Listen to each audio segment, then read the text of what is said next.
At 46, I disclosed to my eldest biological son, now 26, that I have two sons, neither of whom is him. My 38-year-old sister is pleading with me to reconnect with him. When I was 20, my then girlfriend became pregnant. Despite being terrified, I stepped up, married her, and we made it work for 8 years until I discovered her infidelity. After ending the marriage, I focused on co-parenting our son. He meant the world to me. Growing up without my own father, I was determined to be the best dad I could be. Despite juggling full-time work and school, I ensured he had my undivided attention every weekend. We shared countless adventures, and he cherished time with my family and friends. However, around age 11, he began resisting visits. His mother's new well-off boyfriend introduced him to lavish trips and activities. Initially, I didn't think much of it, but gradually, his visits dwindled to once a month, then ceased entirely. Despite my efforts to maintain contact, I made no headway. Eventually, my family rallied behind me, hiring a lawyer to address the issue of parental alienation with my ex. As I left the courtroom, defeated by the verdict ordering me to pay more child support, my ex's lawyer approached me with an offer: cancel the child support in exchange for relinquishing my paternal rights.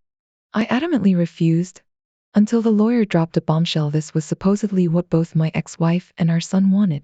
Instead, I requested a private conversation with my son, with both lawyers present. As I looked into his eyes and asked if he truly wanted me to give up my rights, he responded with a resolute yes. I explained the implications: that I wouldn't be his dad anymore, and he couldn't visit me or my family. Yet, he remained unwavering in his decision. With a heavy heart, I signed the papers that day, feeling shattered. In the aftermath, I spiraled into a dark abyss, drowning my sorrows in alcohol for weeks. One fateful night, I drank until I blacked out, choking on my own vomit. It was sheer luck that the mailman's errant delivery led my neighbor to discover me in distress and call 911. 2 weeks in the hospital with aspiration pneumonia followed, a stark wake-up call. Upon recovery, I made a drastic change. I returned to my hometown, secured a new job, and committed myself to intense psychotherapy for 4 years. Slowly but surely, I began to release the pain and move forward. 6 years after my ordeal, I crossed paths with my now wife, who had an 11-year-old son. Initially guarded, I couldn't resist the charm of this remarkable child, and soon found myself deeply attached to him. On his 18th birthday, he made a life-changing request. He asked me to adopt him. His biological father had vanished when he was just 5, leaving behind a void that I was privileged to fill. It was a moment of immense pride, knowing that I had found redemption and a new family to cherish. He and his mother completely turned my life around, giving me a renewed sense of purpose. Now, I find myself not only the proud parent of a remarkable adopted son, who is currently serving in the Marines at the age of 19, but also the loving caregiver of his 4-year-old son and 18-year-old daughter. Alongside this, my career has soared, providing ample success for myself and my growing family. My journey is nothing short of a remarkable comeback. I've evolved from a man once deemed unlovable to a successful father of 3, blessed with a beautiful wife and family. However, about 3 weeks ago, I received a phone call at my office that would rattle me to my core. It was my ex's mother-in-law on the other end of the line, delivering the news of my ex's passing. Despite the gravity of the situation, I simply responded with a curt okay before ending the call. It had been 14 long years since I severed all ties with them, and I felt no inclination to rekindle any connection. Then, on the 4th, as my family and I were preparing for a leisurely picnic, there came an unexpected knock at the door. Peering through the front glass, I instantly recognized him, my first biological offspring. Without hesitation, I stood my ground, firmly denying his claim and informing him that I already had 2 sons, neither of whom he was. With a sense of disbelief etched across his face, he eventually left. In the aftermath of this encounter, I swiftly alerted my family to his unannounced visit, making it abundantly clear that I had no intentions of reopening any lines of communication. 14 years had passed, and in that time, I had moved on from any semblance of a relationship with him or his family. I vividly remember enduring my mother's tears over him on her deathbed, and even found myself yearning for an end to my own suffering during the darkest moments of my life, all because of that child. Through the arduous journey of therapy, I came to understand that while he may have the autonomy to make his own choices, I too had the right to forge my own path. And so, I made the conscious decision to move forward without him, honoring his wish to remain separate from my life. He holds no claim to disrupt my newfound peace or disturb the harmony of my family. My entire family, including my wife and in-laws, stands united with me on this matter. At 26 years old, he's had ample time to reach out to me if he desired contact. It's perplexing how, suddenly, with his mother's passing, he's attempting to insert himself into my life, whether he was 12 or 200. Consequently, I made the difficult choice to distance myself from him for my own well-being. It turns out, my sister has been facilitating contact between him and my ex, providing him with my information. Despite my affection for her, I cannot entertain the notion of meeting with him. Even though she's pleading with me to reconsider, I remain steadfast in my decision. Can any good come from a meeting with him now? I remain skeptical. Regarding the top advice, compliance wasn't mandatory just because he desired it. At 12, he couldn't comprehend the lasting consequences of his actions. Furthermore, the court's ruling made it clear that, due to his age, I couldn't enforce visitation. As for my sister, her intervention is unwelcome and misguided. I must assertively communicate to her that her actions will have repercussions. Having experienced a parent's departure myself, I understand the complexity of familial bonds. However, blood ties alone aren't sufficient to sway me, and I won't be influenced by antiquated sayings. My sister, who had been just 12 years old when my first son was born, played a pivotal role in his upbringing. Throughout the 8 years of my relationship with my ex, she served as a second mother to him, deeply invested in his well-being. Even during the turmoil of the lawsuit, while she was navigating college, she remained a constant source of love and support for him.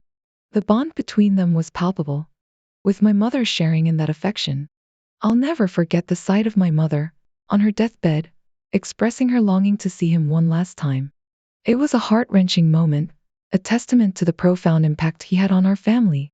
As the years passed after he turned 18, I held on to a sliver of hope that he might reach out, but alas, that hope gradually dwindled with time. It's been 8 long years since then, so the sudden resurgence of interest from my sister caught me off guard. I conveyed to her that while I respect her desire to nurture a relationship with him, I prefer to keep myself distanced from any potential reconciliation attempts. Despite my clear stance, she persists, disregarding the emotional toll it takes on me. Resorting to using our late mother's memory as a means of persuasion feels like a low blow, an unfair tactic that tugs at my heartstrings. Delving into the prospect of reconnecting with him requires careful consideration, especially considering the circumstances surrounding his upbringing. Being just a preteen during the tumultuous events with his mother undoubtedly shaped his perceptions and decisions. With her recent passing, it's plausible that he's been prompted to reflect on unresolved issues from the past. While the possibility of genuine remorse exists, there's also the likelihood of underlying motivations stemming from dissatisfaction with his current circumstances. In the end, the decision to maintain the status quo or entertain the idea of reconciliation rests solely with me. No external pressure should sway my choice. The notion that his allegiance may have been swayed by material comforts and the stability offered by his mother and stepfather, despite its heartbreaking implications, is not entirely surprising. If I do choose to explore the possibility of rekindling our relationship, it will be on my terms, without coercion or guilt-tripping tactics. It's possible that influences from his mom or stepdad may have hindered his attempts to reach out, or perhaps poisoned his perception of the situation. While considering hearing him out, I understand why Opie finds the idea daunting, given how profoundly he was affected by the rejection in the past. Reflecting on a story I read, where a woman discovered her husband's infidelity and suspected her ex-husband of alienating their son against her, the subsequent revelations were shocking. Not only did the son know about the cheating, but he also blackmailed his father for his own gain. Years of trying to foster a relationship with her son were shattered by his deceitful actions. He showed no remorse, justifying his behavior by claiming entitlement to her money. While Opie's situation may not mirror this precisely, it's a cautionary tale about setting boundaries and proceeding cautiously. Opie should approach any potential reconciliation on his own terms, establishing clear boundaries. Some individuals may be afforded multiple chances, but others only get one opportunity, and if squandered, it's irretrievable. Before diving into conversation, Opie should summarize his experiences since their last contact, ensuring the gravity of the situation is understood. It's crucial to convey the potential finality of their interaction. That story left me heartbroken for the woman involved. Her son's actions revealed a disturbing lack of empathy and integrity. Despite any culpability he may bear, the harm inflicted upon Opie is undeniable. Growing up with such influences could certainly lead to skepticism. At his age, he should comprehend the irreversible consequences of his actions and the extent of the damage caused. The notion that a mere apology can heal all wounds is a fallacy, especially when the apology lacks sincerity. Given the responsibilities you now bear towards your wife and 3 children, along with your own well-being, it's entirely reasonable to be cautious about allowing this individual back into your life. There's a Chinese proverb that aptly states, "There is no medicine to cure regret," and this situation seems to epitomize that sentiment. Understanding the gravity of potentially inviting further regret by rekindling ties with someone who has caused such immense pain, it's prudent to follow Opie's example and stand firm in your decision. Now, let me share my own story about my estranged relationship with my father. It's a narrative fraught with disappointment and neglect. From a young age, my father made it abundantly clear that I was an unwelcome addition to his life, often reminding me of my status as an unplanned child. During their tumultuous divorce, he callously used me as a bargaining chip to lower his alimony payments, effectively relinquishing any sense of paternal responsibility. Despite having partial custody, he was largely absent from my upbringing, leaving me to navigate life's challenges alone. Even when I made the effort to reconnect with him as a teenager, he proved incapable of providing the support and guidance I desperately needed. After leaving his care, I sought refuge with my sister and her husband, hoping to find the familial warmth and stability I had always craved. However, my sister's desire for another child strained their marriage to the breaking point. Resorting to deceitful tactics to achieve her goal, she shattered the trust and mutual understanding that had once defined their relationship. As tensions mounted and boundaries were repeatedly crossed, their marriage ultimately unraveled, leaving me once again adrift in a sea of uncertainty. My relationship with my father had always been distant, characterized more by a sense of obligation than genuine connection. However, the fragile semblance of a bond shattered when I uncovered the truth about my sister's deceitful accusations against my brother-in-law. Having lived under the same roof as my sister and brother-in-law for much of their son's upbringing, I was intimately acquainted with the dynamics of their relationship. It became clear to me that my sister's claims of abuse were unfounded, a manipulative tactic aimed at gaining full custody of their child. The pivotal moment came during a mediation call, where I heard the raw anguish in my brother-in-law's voice as he fought for his paternal rights. It was a heart-wrenching experience, witnessing a good man on the brink of losing his child due to baseless allegations. Fueled by a sense of justice and moral outrage, I confronted my father, unwilling to tolerate his complicity in this injustice. With each feeble attempt to deflect responsibility and avoid accountability, my resolve only hardened. I made it clear that his support of my sister's deceit had irreparably damaged our relationship. The fallout was swift and definitive. My father, in a cowardly act of disarmament, severed ties with me the very next day. Despite his attempt to cut me off, his actions spoke volumes about his character or lack thereof. In the aftermath, I found solace in my decision to stand up for what was right, even at the cost of a familial bond. While his absence may leave a void, I refused to compromise my principles for the sake of maintaining a hollow relationship. My relationship with my father had always been distant, characterized more by a sense of obligation than genuine connection. However, the fragile semblance of a bond shattered when I uncovered the truth about my sister's deceitful accusations against my brother-in-law. Having lived under the same roof as my sister and brother-in-law for much of their son's upbringing, I was intimately acquainted with the dynamics of their relationship. It became clear to me that my sister's claims of abuse were unfounded, a manipulative tactic aimed at gaining full custody of their child. The pivotal moment came during a mediation call, where I heard the raw anguish in my brother-in-law's voice as he fought for his paternal rights. It was a heart-wrenching experience, witnessing a good man on the brink of losing his child due to baseless allegations. Fueled by a sense of justice and moral outrage, I confronted my father, unwilling to tolerate his complicity in this injustice. With each feeble attempt to deflect responsibility and avoid accountability, my resolve only hardened.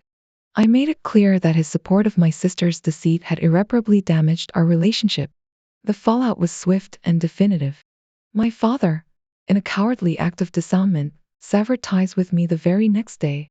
Despite his attempt to cut me off, his actions spoke volumes about his character or lack thereof. In the aftermath, I found solace in my decision to stand up for what was right, even at the cost of a familial bond. While his absence may leave a void, I refuse to compromise my principles for the sake of maintaining a hollow relationship.